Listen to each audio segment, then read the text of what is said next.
Hello students, I hope all of you are fine at your home. So today we will discuss about the commentator introductions. Commentators means जिन्होंने टीकाएं लिखी थी, commentaries लिखी थी, किनके ऊपर? संहिताओं के ऊपर। संहिताएं वृत्रयी, चरक संहिता, सुश्रुत संहिता, अष्टांग हृदय। तो इनके ऊपर जो हमारे अलग अलग आचार्य हुए थे उन्होंने अलग अलग टीकाएं लिखी थी। टीकाएं से इनको व्याख्याकार भी कहा जाता है। जो मूल रूप है संहिताओं का उनको एक्सप्लेन किया था in a easy way, so they can understand better in a better way. So we can understand in a better way. So first of all we will discuss about the commentators of Charak Samhita. In this list, many of the commentaries written on this Charak Samhita. चरक संहिता के ऊपर 40 से भी ज्यादा टीकाएं लिखी गई है, जिनमें से कुछ तो अवेलेबल हैं फुल फॉर्म में and some are available in partial form. So manuscripts है जो इन टीकाओं की वो अवेलेबल है मद्रास गवर्नमेंटल लाइब्रेरी में। सो सबसे पहले जो टीकाकार हुए हैं चरक संहिता के, उनका नाम है भट्टार हरिश्चंद्र। इन्होंने जो टीका लिखी थी उसका नाम था चरकन्यास। ये सबसे पहली टीका लिखी गई है, सबसे one of the oldest commentary on the Charak Samhita. So complete commentary is not available here and the manuscripts है वो इसकी अवेलेबल है मद्रास गवर्नमेंटल लाइब्रेरी में। Bhattar Harishchandra he was a very versatile genius and very popular in the literary world as well as the medical world. So Bhattar Harishchandra का सबसे पहले हम जो ये व्याख्याकार पढ़ेंगे, इन सब व्याख्याकारों के हमें 3 क्राइटेरिया लेके चलने हैं जो इनके बारे में हमें डिटेल पढ़नी है। सबसे पहले होता है कि इनका काल। So this thing first one is the काल। सेकंड थिंग होता है इनका नेटिव प्लेस, कि ये कहाँ के थे अगर वो कहीं पर भी बताया गया है। एंड थर्ड वन होता है जो संहिताएं, जो प्रति संस्कार और जो टीकाएं इन्होंने लिखी है। तो सबसे पहले हम पढ़ेंगे भट्टार हरिश्चंद्र के बारे में। इनका जो काल है, इनका काल 4वीं शताब्दी माना गया है।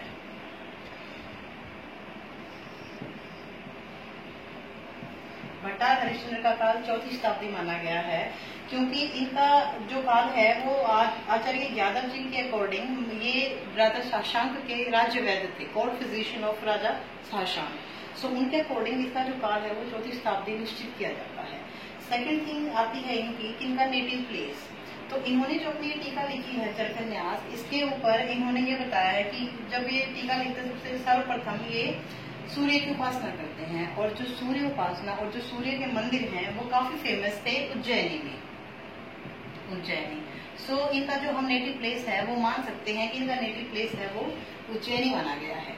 But this is not sure, but ये कहा गया है संहिताओं में, इसका कहीं कहीं पे इसका प्रकरण मिलता है कि उज्जैनी के निवासी थे। Third one thing is this कि इनकी रचनाएं, इन्होंने जो कमेंट्री चरक संहिता के ऊपर लिखी है वो कम्प्लीटली अवेलेबल नहीं है, लेकिन इन्होंने इसके अलावा भट्टार संहिता का भी निर्माण किया है। भट्टार संहिता,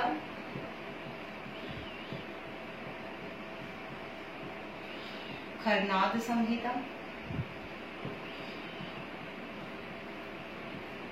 तो इन्होंने जो खरनाद संहिता है इसका इन्होंने प्रति संस्कार किया था, प्रति संस्कार, which was redacted by the Hindu in the later period. So it was available till the time of अरुणदत्त and Himadri. अरुणदत्त और हिमाद्री जिन्होंने अष्टांग हृदय का प्रति संस्कार किया था। सेकेंड थिंग इज दिस कि इनके वर्क में आता है कि तंत्र युक्तियां, इन्होंने तंत्र युक्तियों का भी एक्सप्लेन किया था। इन्होंने जो तंत्र युक्तियां, दृढ़बल, आचार्य दृढ़बल ने जो चरक संहिता का प्रति संस्कार किया था उन्होंने 36 तंत्र युक्तियां मानी थी, लेकिन भट्टार हरिश्चंद्र ने तंत्र युक्तियां 42 मानी थी, ये मानी थी उन्होंने।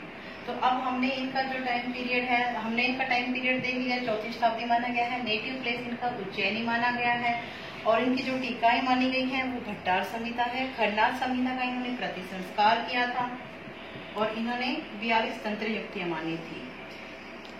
That all work done they have done. He was the one of the best commentator of Charak Samhita, but it was really misfortune for the medical world that the work are not available for the present day generation. I hope this is clear. Now we will discuss about the Jinjat. जो दूसरे टीकाकार हुए हैं भट्टार हरिश्चंद्र के बाद में, वो जेजट हुए हैं। इन्होंने जो अपनी टीका लिखी थी संहिता के ऊपर, उसका नाम था निरंतर पद व्याख्या। ये सेकंड जो बेस्ट कमेंटेटर हुए हैं चरक संहिता के, वो हैं जेजट। तो जेजट का जो काल माना गया, सबसे फर्स्ट हमने 3 थिंग्स मानी थी। तो फर्स्ट थिंग इज दैट काल। सो जेजट का जो काल माना गया है वो 6th सेंचुरी एडी माना गया है, 6ठी शताब्दी। सो हम ये कह सकते हैं कि ये जो वाघभट्ट के समकालीन रही होंगी, जो वाघभट्ट का काल है वो भी 6ठी शताब्दी माना गया है। सो जेजट हैं वो वाघभट्ट के समकालीन रहे हैं। Second thing is there native place. Native place में आता है इनका कि इनका ये जेजट है, इनके ये he was the son of Kayata. So the ता word ending suggest that they belonged to the Kashmir. So इनका जो नेटिव प्लेस माना गया है वो कश्मीर माना गया है। और इन्हें वाघभट्ट का शिष्य भी कहा गया है। He was the disciple of the Vagbhatta. So there is no difficulty to fixing their period, 6th century AD. He wrote commentary on Sushruत Samhita also. इन्होंने चरक के साथ साथ सुश्रुत पर भी संहिता लिखी है, but their work was not available. So manuscripts हैं इनकी भी, इनके जो manuscripts हैं वो मद्रास गवर्नमेंटल लाइब्रेरी में अवेलेबल हैं, but the complete work is not here. So only the following some of the sections are available, like Sutrasthan, some of chapters of Kalpasthan are available. Next thing is was the commentary of Jejet. जो जेजेट ने जो commentary लिखी है इसको हरिदत्त के द्वारा publish करवाया गया था मद्रास गवर्नमेंटल लाइब्रेरी में। इन्होंने इसके साथ साथ में अष्टांग हृदय के ऊपर भी अपनी संहिता लिखी है। सो इन्होंने वृत्ति की तीनों संहिताओं के ऊपर अपनी रचनाएं लिखी हैं। So next we will discuss about the Chakrapani. Chakrapani one of the best commentator of the Samhita and the fully available commentary today in the present time is Ayurveda Dipika. Ayurveda Dipika. So इनका जो काल, अब फर्स्ट ऑफ ऑल हम we will discuss about their काल। चक्रपाणी का जो काल है वो 11वीं शताब्दी माना गया है। क्यों? क्योंकि जो इनके पिता का नाम नारायण दत्त था, जो कि राजा जयपाल के इंचार्ज थे, रॉयल किचन के इंचार्ज थे। तो उनके राज्य वैद्य थे इनके पिता नारायण दत्त, और जो इनके गुरु थे उनके गुरु का नाम है नरदत्त। सो जो राजा न्यायपाल हैं उनका जो काल माना गया है, राजा न्यायपाल का काल माना गया। So we can easily fix the time period of Chakrapani is 11th century AD. Next thing is their native place.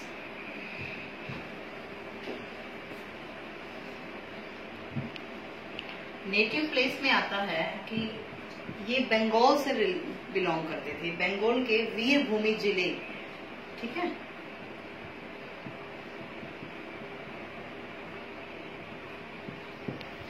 वीरभूमि जिले से ये बिलोंग करते थे, और वहां पे इनका जो ये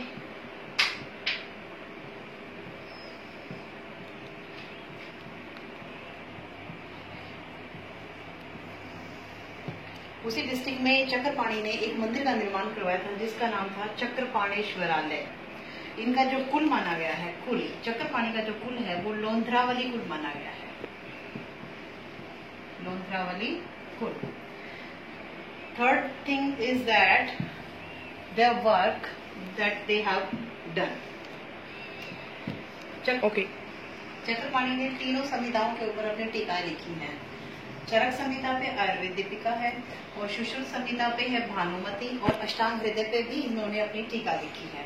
इसके अलावा भी इन्होंने अपनी कई रचनाएं लिखी हैं, जैसे कि द्रव्य गुण संग्रह है, चिकित्सा सार संग्रह है, चिकित्सा सार संग्रह,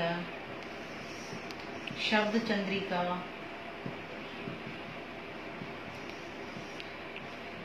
व्याकरण तंत्र चंद्रिका आदि इन्होंने कई रचनाएं अपनी लिखी हैं।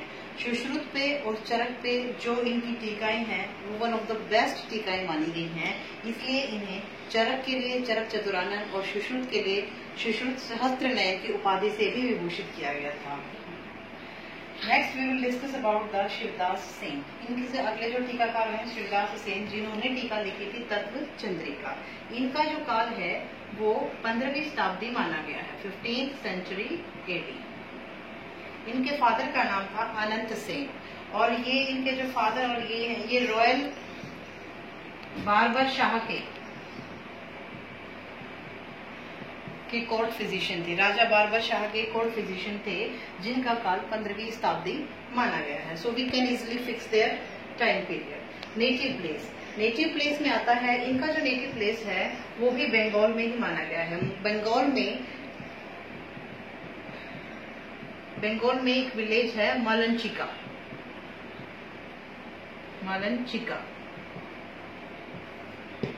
So their native place is Malanchika village in Bengal.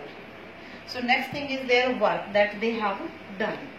इन्होंने अपनी जो कमेंट्री लिखी है तत्व Chandrika, this is not available in fully form. So this is in a partial form and it is found in the Royal Asiatic Library, Bombay.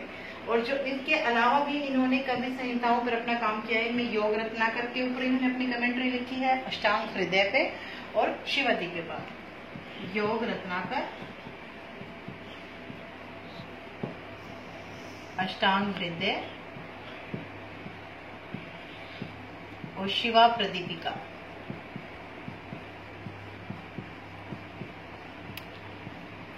इनके ऊपर इन्होंने अपनी रचनाएं लिखी हैं, टीकाएं लिखी हैं। ये so that work that they have done. So next we will discuss about the Yogendranath Sen. So अगले टीकाकार जो हुए हैं वो योगेंद्रनाथ सेन हुए हैं, और इन्होंने जो चरक पे अपनी टीका लिखी थी उसका नाम था चरकोव्स्का। इनका जो काल माना गया है वो 19वीं शताब्दी माना गया है, 19th century AD, क्योंकि इनका जो जन्म हुआ है वो 1871 में हुआ है और इनकी डेथ 1918 में हुई है। और इनका जो जन्म है वो कलकत्ता में हुआ है, तो बंगाल में ही इनका भी जो नेटिव प्लेस है वो कलकत्ता माना गया है। इनके जो पिता हैं उनका नाम था Dwarkanath Sen, was the one of the brilliant disciple of कविराज गंगाधर रॉय। इन्हें 1912 में इनको ऑल इंडिया कांग्रेस सोसाइटी का प्रेसिडेंट भी बनाया गया था कानपुर में। इनकी जो ये टीका है ये भी इनकम्प्लीट फॉर्म में है, that was not completely available. So 1920 में इसको पब्लिश करवाया गया था, लेकिन अब इसको at present it is going to be republished by Lakshmi Ram trust at Jaipur. Some of the part like Sutra Sthan is available in his commentary. So next we will discuss about then last ज्योतिष चंद्र सारस्वत। ज्योतिष चंद्र सारस्वत इनका जो काल माना गया है वो 20वीं शताब्दी, और इनका जो काम है ये जो संहिता इन्होंने जो प्रति संस्कार किया है, सॉरी जो टीका लिखी है दैट इज चरक दीपिका।